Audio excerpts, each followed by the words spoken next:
that's what I think a leader do. You have to know when to step up front, and then you have to know when to step aside or be in the background.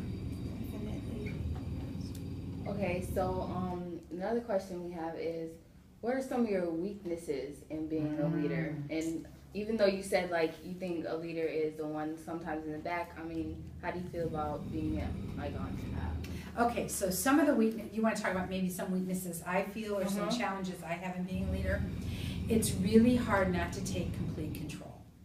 You, as a leader, have to give opportunity to other people to succeed.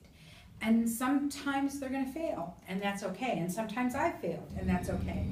Because if you, again, trying to take control of everything. Oh, did you get this done today? Did you do this? Checking on my employees every day, not a good leader.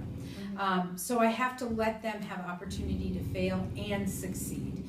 So probably one of my weaknesses or challenges, I don't look at them as weaknesses, I look at them as challenges, is striking a balance between micromanaging somebody and then letting them take a project and run with it. So that's one of my challenges. I like to have control, but it's not the best. And I like that you're using the word leader because a lot of people use the word manager. And to me, managers simply manage a process. So I know that I have to do this, this, and this, and this, and managers manage processes. Leaders develop and grow people.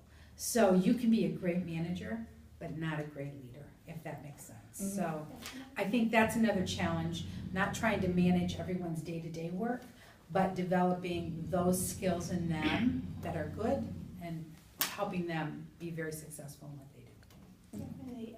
So who was your biggest impact on becoming a leader? Well, first of all, I'm the oldest of 7, and there's only 10 years between us. So I think I would have to give some of that credit to my parents, although I don't know necessarily how happy I was about it when I was younger. So I think that in your lifetime, you're going to be presented with opportunities and people who can make an impact on you. So first I say my parents. Second, I had a really great high school teacher who I really admired, who could motivate me and help me. And one of the things I did is I stayed connected with them throughout my career. And in college, you'll find that too, maybe a professor or something. So again, my family and teachers in my life have really motivated me. Okay, the last question we have for you is, do you sometimes, even though you said what your biggest challenge was, do you sometimes get frustrated in being an executive director? Well, I think if people tell you they do not get frustrated with it, they would not be telling you the truth. Because yes, when you're a leader, you have lots of things you have to manage. So think about it. I have to do the accounting and the human resources, and then I have to make sure my employees have insurance, and I have to make sure that our organization is doing its job so money comes in and funds us. So and then you have the people side of it. You want to be a leader to the people that work for you, and then you have to manage. So projects, have you guys seen the door campaign where we have all these doors painted up all over? That's a project we took on. So executive directors or leaders have to be very good multitaskers. And you're getting experience that in high school. You have classes, extracurricular activities.